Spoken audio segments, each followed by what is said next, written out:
ఖచ్చితంగా మా రోజులు కూడా వస్తాయి. ఇల్లల్కగానే పండగ కాదు, ముందరుంది ముసళ్ళ పండగ. మళ్ళీ మా రోజులు వచ్చినప్పుడు, మా పండగ వచ్చినప్పుడు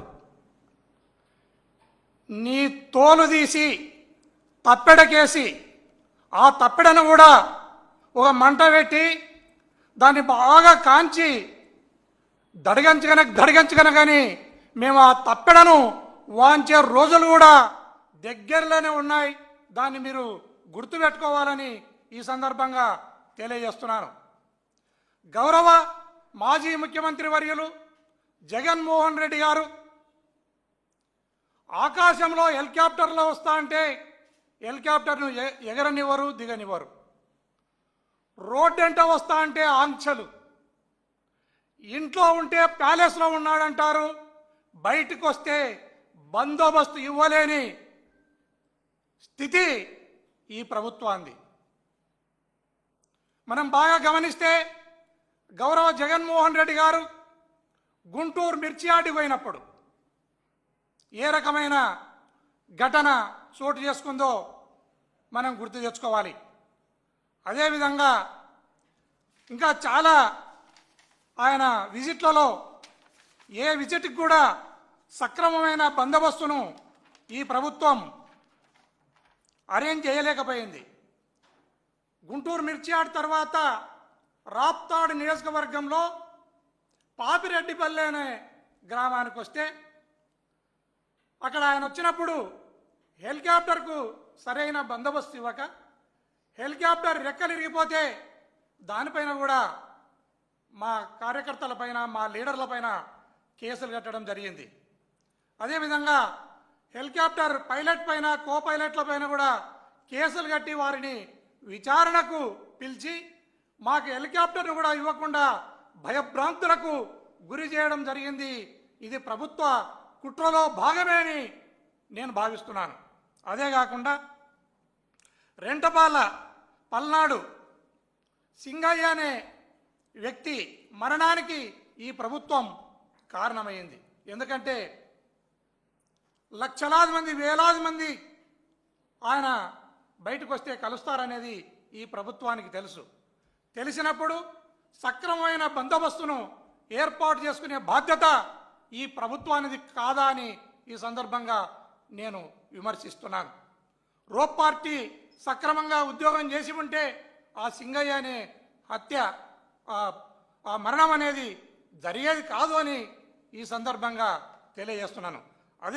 అదేవిధంగా తెనాలికి పోయినప్పుడు కానీ, ప్రకాశం జిల్లా పొదిలికి పోయినప్పుడు కానీ, పొగాకు రైతులను పరామర్శించడానికి చిత్తూరు జిల్లా బంగారుపాలెంకి పోయినప్పుడు కానీ, ఎక్కడ పోయినప్పుడు కూడా మీరు సక్రమమైన బందోబస్తును ఇవ్వలేకపోతున్నారు. రేపు నెల్లూరు జిల్లాకు ఆయన ఈ అక్రమ కేసును పెట్టి కాకాని గోవర్ధన్ రెడ్డి గారిని, మాజీ మంత్రివర్యులు, ఆయనను జైల్లో పెడితే ఆ జైల్లో ఉన్న బాధితుల్ని పరామర్శించడానికి, అదేవిధంగా ప్రసన్న కుమార్ రెడ్డిని మా మాజీ ఎమ్మెల్యే 5-6 సార్లు ఎమ్మెల్యేగా ఎన్నికైన వ్యక్తి ఇంటి మీద దాడి చేసి ఆయన పైన హత్యా ప్రయత్నం చేయడం జరిగింది. ఈ 2 ఘటనలను పురస్కరించుకొని గౌరవ జగన్మోహన్ రెడ్డి గారు నెల్లూరు పర్యటనకు పోతా ఉంటే నెల్లూరు పర్యటనలో 3 వెహికల్లంట 10 మంది మాత్రమే రావాలి అనే ఆంక్షలను విధిస్తున్నారు. అయ్యా, జగన్మోహన్ రెడ్డి గారు అంటేనే జనం. ఆయన వచ్చినారంటే వరదల్లాగా వరద బారినట్టు జనం వస్తారనేది ఈ ప్రభుత్వానికి తెలుసు. దానికి తగిన బందోబస్తును ఏర్పాటు చేసుకోవాల్సిన బాధ్యత ఈ ప్రభుత్వానికి కాదా అని ఈ సందర్భంగా అడుగుతున్నాను.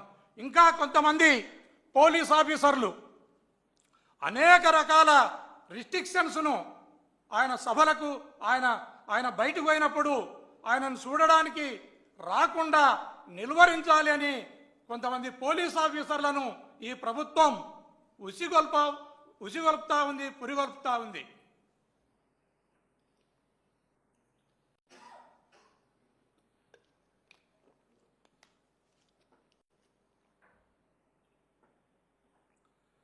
కొంతమంది పోలీస్ ఆఫీసర్లు నేరుగా జగన్మోహన్ రెడ్డి గారిని ఎవరైతే చూడడానికి ఆయన కార్యక్రమానికి ఎవరైతే హాజరవుతారో వారిపైన రౌడీ సీట్లను ఓపెన్ చేస్తామని ఒక కొత్త సాంప్రదాయానికి పోలీస్ వ్యవస్థ తెరదీస్తా ఉంది. ఇది ఎంతవరకు న్యాయమని ప్రజాస్వామ్యవాదులంతా కూడా ఆలోచించాలి. ఒక రౌడీ సీటు ఓపెన్ చేయాలన్నప్పుడు ఆ పోలీస్ ఆఫీసర్లకు నా విన్నపం, ఏపీపీఎంను ఒకసారి ఆంధ్రప్రదేశ్ పోలీస్ మాన్యువల్ స్టాండింగ్ ఆర్డర్ని చూడండి. ఎవరిపైన రౌడీ సీట్లను ఓపెన్ చేస్తారో స్పష్టంగా దాంట్లో రాయబడి ఉంది.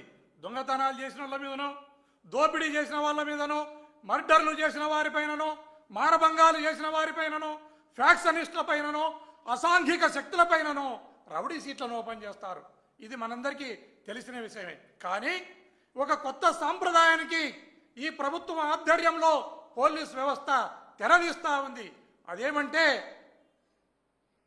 జగన్మోహన్ రెడ్డి గారిని చూడడానికి వచ్చిన వారిపైన కానీ లేదా దానికి ఫెసిలిటేట్ చేసే వారిపైన కానీ మేము రౌడీ సీట్లను ఓపెన్ చేస్తామని భయభ్రాంతులను చేస్తున్నారు. నోటీసులను ఇస్తున్నారు. ఆయనను చూడడానికి పోయేవారిని కట్టడి చేసే క్రమంలో బ్యారికేడ్లను కడుతున్నారు, తుపాకులతో బెదిరిస్తున్నారు, కేసులు కడతామంటున్నారు. ఇంతకంటే దరిద్రమైన పరిపాలన, ఇంతకంటే రాక్షసమైన పరిపాలన ఇంకా మన దగ్గరనైనా ఇంకా ఏ రాష్ట్రంలోనైనా ఉందా అనేది ఆలోచించుకోవాలి. దయచేసి ఇలాంటి చౌకబారు కార్యక్రమాలకు తిలోదకాలనిచ్చి ఈ ప్రభుత్వం ఇప్పటికైనా సభలు, సమావేశాలు లేదా ప్రశ్నించడం లేదా అడగటం ఇలాంటి కార్యక్రమాల మీద మీరు ఉక్కుపాదం మోపకండి.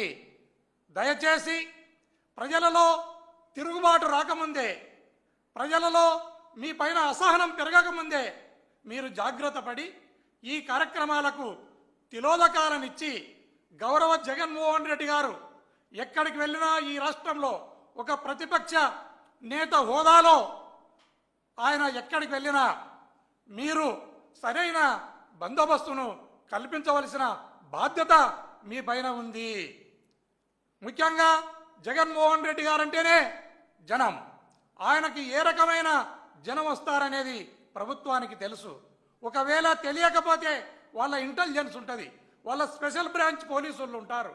వారు ఎప్పటికెప్పుడు బందోబస్తును రివైవ్ చేసుకోవాల్సిన బాధ్యత, రివ్యూ చేయాల్సిన బాధ్యత వారిపైన ఉంటుంది.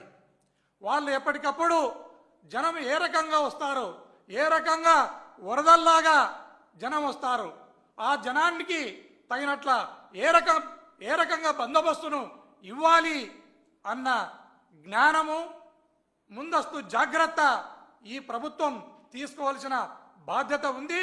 కాబట్టి దయచేసి ప్రభుత్వానికి, ప్రభుత్వం తరపున పనిచేస్తున్న పోలీస్ వ్యవస్థకు నా విన్నపం, జగన్మోహన్ రెడ్డి గారు ఎక్కడికి వెళ్ళినా ఆయన ఒక మాజీ ముఖ్యమంత్రి, ఇప్పుడు ప్రతిపక్ష నేత, అదే కాకుండా జనంలో విపరీతమైన క్రేజ్ ఉన్న వ్యక్తి. ఆయన అంటేనే జనం విపరీతంగా వస్తారు.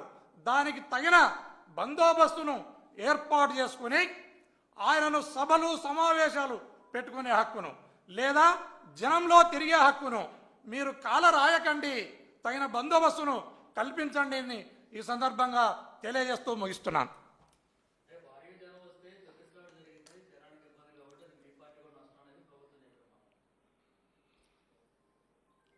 మంచి మాట.